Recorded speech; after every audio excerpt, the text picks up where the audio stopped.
اسے بھی اپنے باپ کی لت کا علم نہ تھا. وہ اچھا لڑکا تھا, چرچ میں پلا بڑا, یوتھ گروپ میں تھا. وہ گروپس کی لڑکیوں کو پسند کرتا تھا, جس طرح ہر یوتھ گروپ میں لڑکے لڑکیوں کو ناز نخروں اور دنیاوی چیزوں کا تجربہ ہوتا ہے. لیکن وہ سمجھتے تھے کہ وہ یسوع کی پیروی کے لیے دل سے چلتا ہے. اور پھر وہ کالج گیا, اس نے گھر چھوڑ دیا. وہ پاسٹر بتاتا ہے کہ ایک دن یہ کسی کے لیے بے عزتی کی بات ہوگی, لیکن اقرار کرنا اچھا ہوتا ہے. خود کو سامنے لا کر یہ بتانا بھلا ہے تاکہ دوسرے سمجھ سکیں کہ گناہ کی تدبیر کتنا بڑا مسئلہ ہوتا ہے. اور یہ شخص ایک دن جب اس کی بیوی سونے چلی گئی, وہ اپنے کمپیوٹر پر گیا, اس نے اسے آن کیا, انٹرنیٹ لگایا, کریڈٹ کارڈ نمبر ڈالا اور گندی باتوں کی سائٹ پر گیا جسے دوسرے لوگ بھی دیکھ سکتے ہیں. مجھے علم نہیں کہ یہ کس طرح کی چیز ہے اور میں باقی زندگی میں جاننا بھی نہیں چاہتی. لیکن وہاں اس جگہ وہ اپنے بیٹے کے روبرو تھا. اور اس جگہ جب اس نے اپنے بیٹے کو دیکھا تو اس کے بیٹے نے اپنے باپ کو دیکھا اور ان دونوں نے ایک دم کمپیوٹر بند کر دیا. باپ کو پتہ نہ تھا کہ کیا کرے, اور اولاً وہ بہت شرمندہ تھا, لیکن خدا کے سامنے نہیں, بلکہ اس لیے کہ اس کے بیٹے نے اسے رنگے ہاتھوں پکڑا تھا. لیکن دوم اس کا بیٹا بھی وہی تھا, بالکل اسی بدی اور گندگی میں اور اسی جگہ, اور اس کے بیٹے نے باپ کو یہ کرتے ہوئے کبھی بھی نہ دیکھا تھا. اس نے اپنے باپ کو ہمیشہ روحانی سمجھا تھا. لیکن تصور کرے کہ اس گندی سائٹ پر جب اس نے باپ کو دیکھا تو اسے کیسا جھٹکا لگا ہوگا کہ اس کا باپ روحانی آدمی ہے. وہ دونوں نہیں جانتے تھے کہ کیا کرے. وہ بڑی دیر تک گھر نہ آیا. وہ ذہنی طور پر مان گیا تھا کہ اس کے والدین منافق ہیں اور وہ اب کبھی گھر نہ جائے گا. لیکن اس کے ساتھ وہ شرمندہ تھا کہ اس کے باپ نے اسے پکڑ لیا ہے. لیکن آپ سمجھ سکتے ہیں کہ ایک ہی وقت میں کس طرح کے احساسات چل رہے ہوں گے. لیکن ایک دن اس واقعے کے کچھ دیر بعد وہ پاسٹر توبہ کے مقام تک آیا. وہ اپنے لفظوں میں کہتا ہے, اس شرمندگی اور احساس جرم کا بوجھ میرے بیٹے کی نہیں بلکہ خدا کی نظر میں مجھ پر اتنا بوجھل تھا کہ میں مزید مزاحمت نہ کر سکا اور اپنے گھٹنوں کے بل ہو گیا اور رویا اور بہت زارو قطار رویا. اور اسی رات گندی فلمیں دیکھنا چھوڑ دیا. سچی توبہ, سچا رونا اور سچے آنسو. اور دوم مجھے دعا کر کے اپنے بیٹے کے پاس جا کر معافی مانگنی ہے. قصہ کوتاہ بہت سی تکلیفوں اور احساسات کے ساتھ وہ دونوں یکجا ہوئے اور ایک دوسرے کو معاف کر کے انہوں نے اریاں فلموں کے خلاف منسٹری شروع کر دی. اریاں فلموں کے خلاف.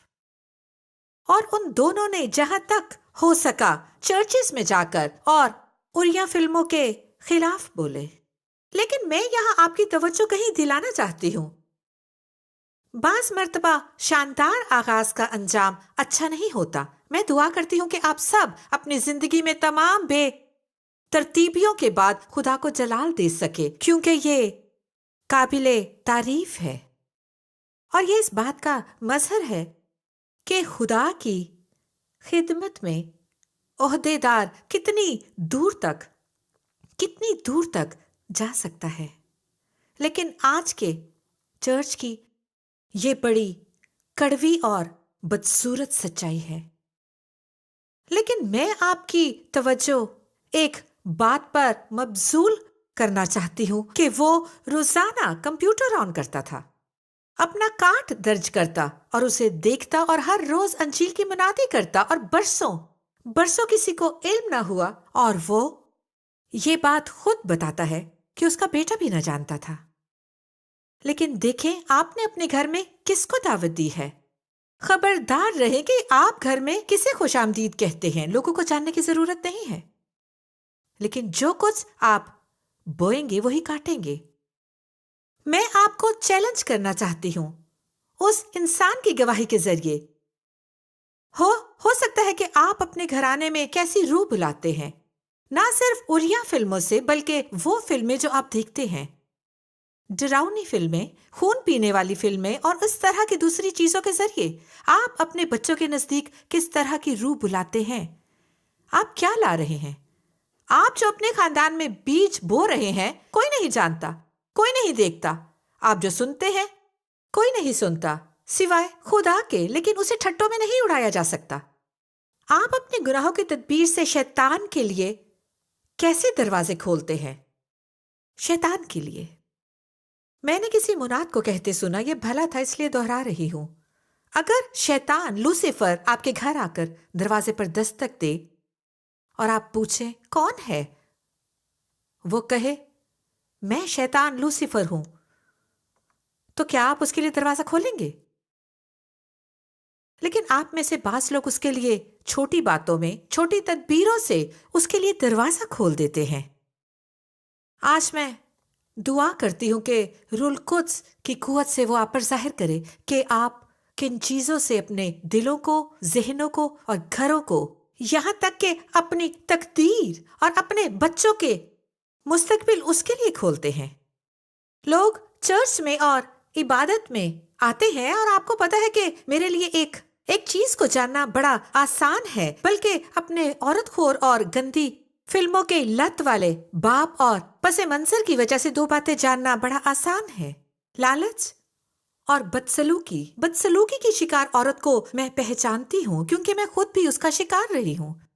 اور جب میں مردوں میں ہوس دیکھتی ہوں تو آسانی سے پہچانتی ہوں کیونکہ وہ روح وہی ہے. جنسی ابلیسی بدروہیں وہاں ہوتی ہیں. آج میں ان سب کو جو ہوس کے خلاف لڑ رہے ہیں دعوت دیتی ہوں، اور جتنے بھی چرچز میں خوشخبری سنانے جاتی ہوں، اس طرح کا پیغام دیتی ہوں، میں مذبح پر آنے کی دعوت دیتی ہوں، تو پھر خواتین اور مرد میرے پاس آ کر بتاتے ہیں کہ وہ کسی اور کی بیوی یا کسی اور کے خاوند کو دیکھتے ہیں.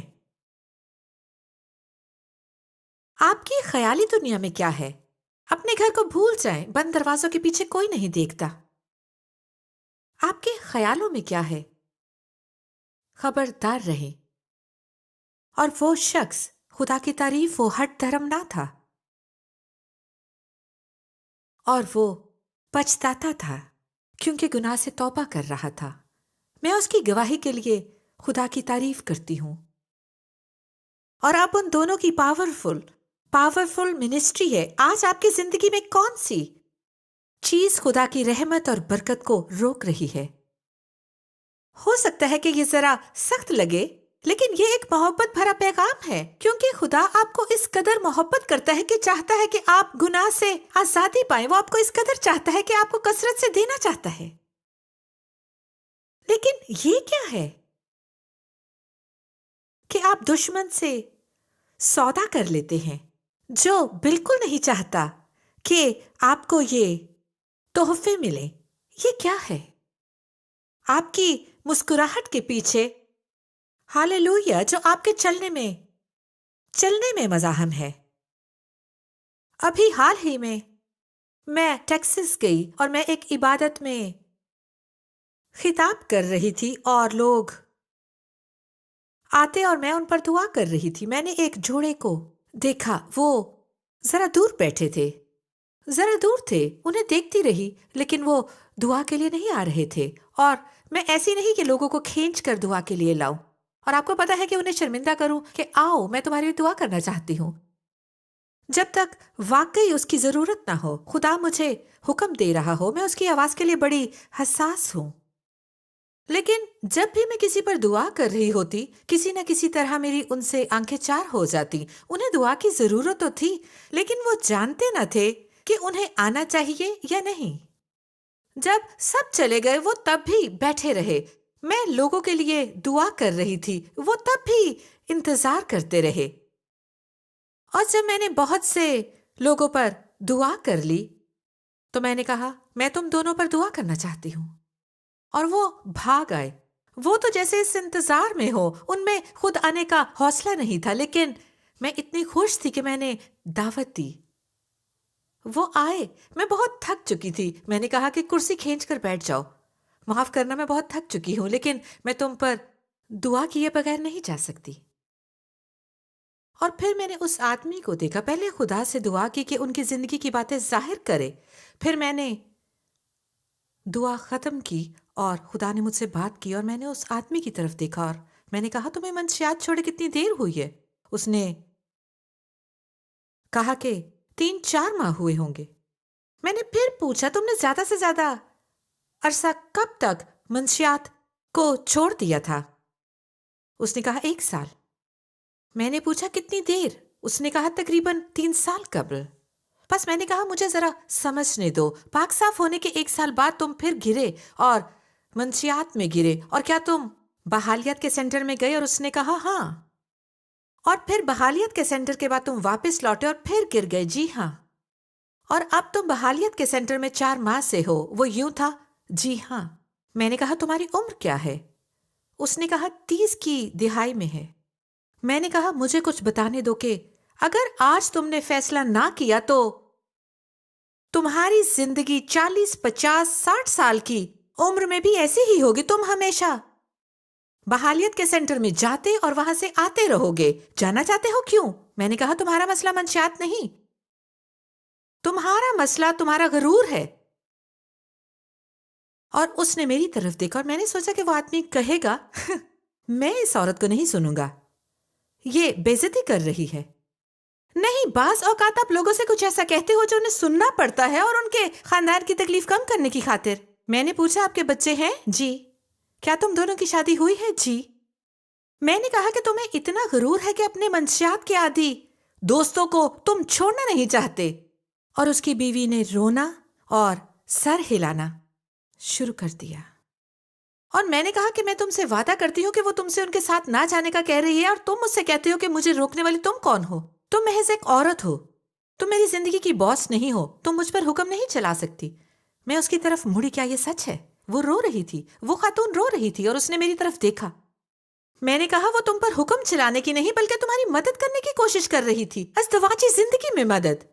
جب تم بڑے ہو جاؤ گے، بلوغت کو پہنچو گے اور اپنے نام پتے کو صاف کرو گے تو کہو گے پتہ ہے کیا، یہ کہ میں اطاعت کرنا چاہتا ہوں، میں اس بدصورت چیز کو ترک کرنا چاہتا ہوں.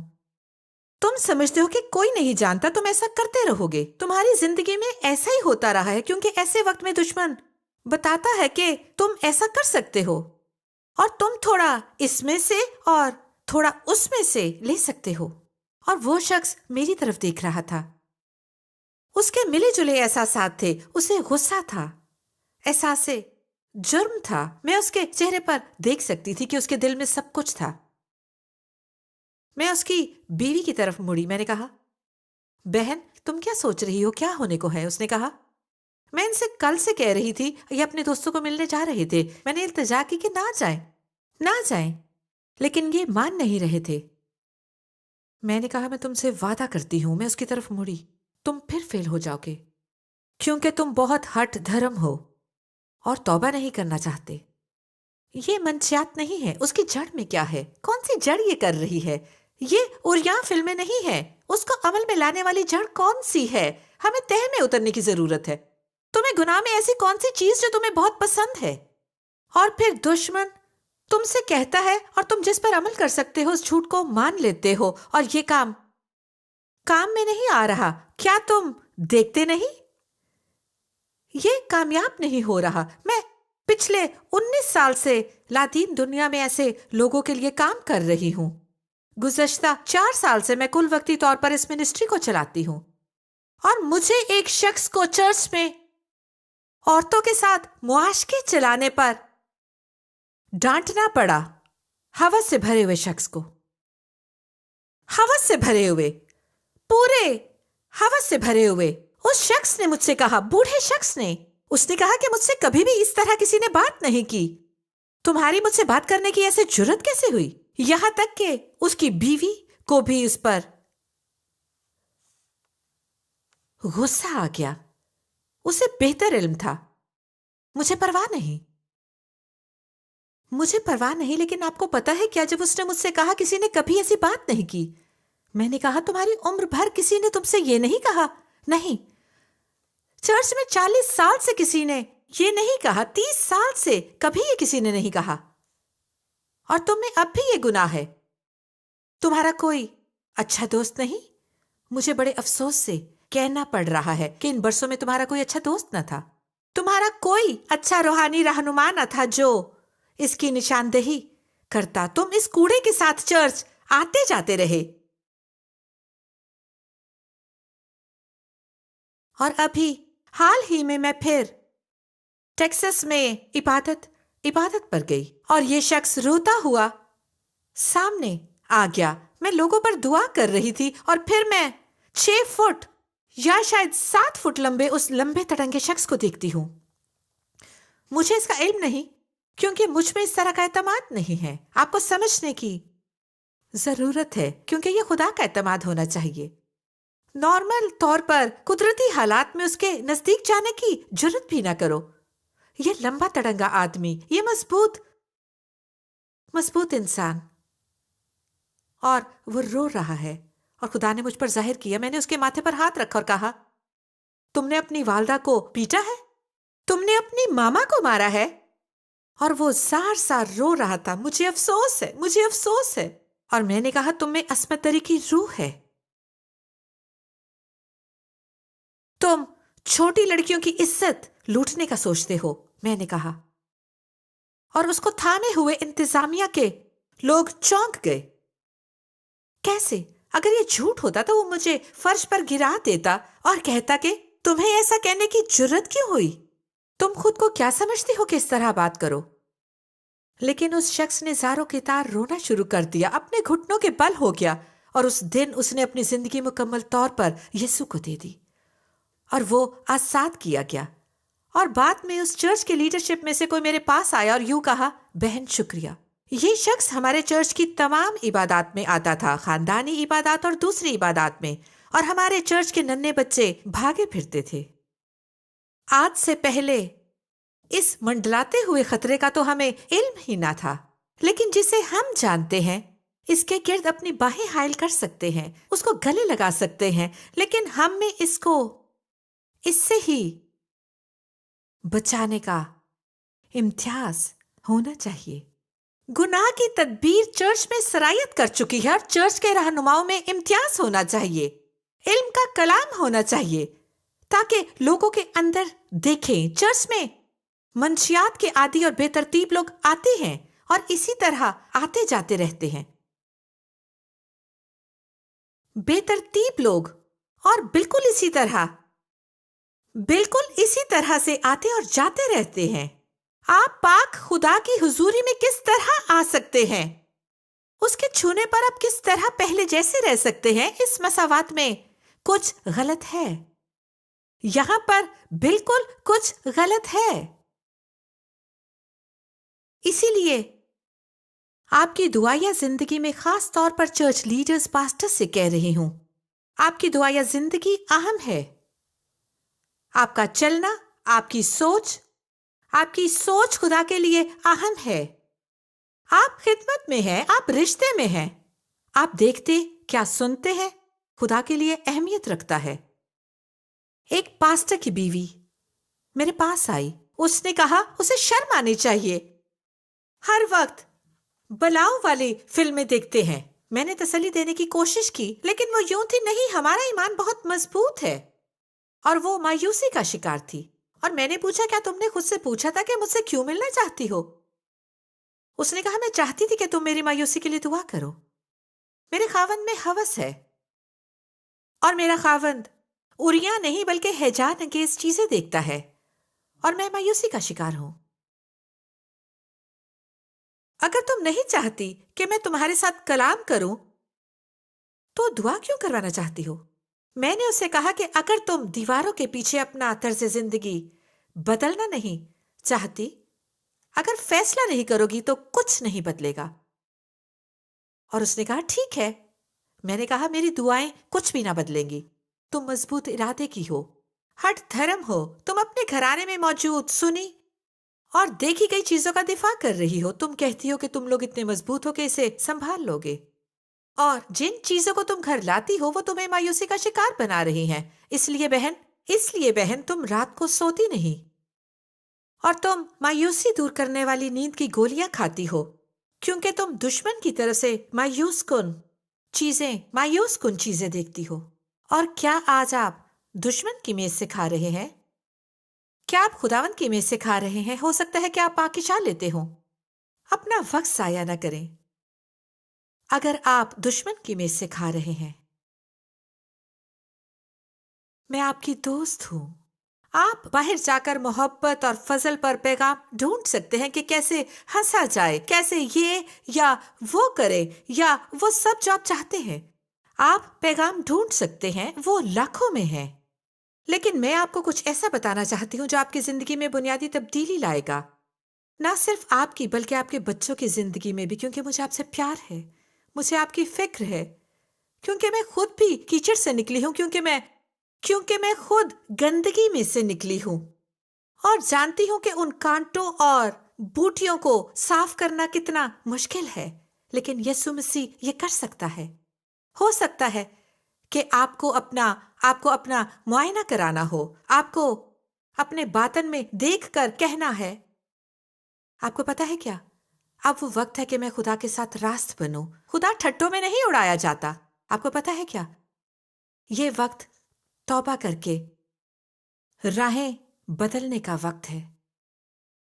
ہاں، میں اپنے بچوں کو خدا کی خدمت کرتے ہوئے دیکھنا چاہتی ہوں، بابرکت چاہتی ہوں، اور میں خود کو اپنی نسل پر لعنت کرتے ہوئے نہیں دیکھنا چاہتی۔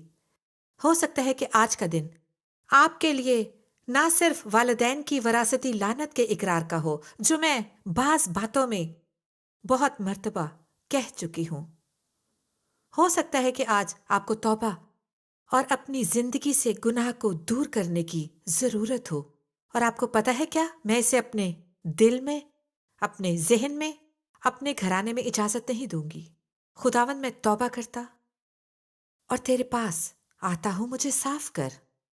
کلام فرماتا ہے کہ چاہے تمہارے گناہ کرمسی بھی کیوں نہ ہو، یہ بشارت ہے، میں تمہیں برف کی مانند سفید بنا دوں گا، میں تمہیں صاف کروں گا۔ آج خداوند فرماتا ہے اگر تم میری طرف اپنی ساری گندگی اور غلاظت کے ساتھ رجوع کرو تو میں تمہیں صاف کروں گا۔ مجھے صرف اس کی پرواہ ہے کہ تم میرے پاس آ رہے ہو۔ میرے پاس آؤ، ابھی اس کے پاس آ جائیں، اپنے دلوں کو کھولے اور اس کے پاس آ جائیں۔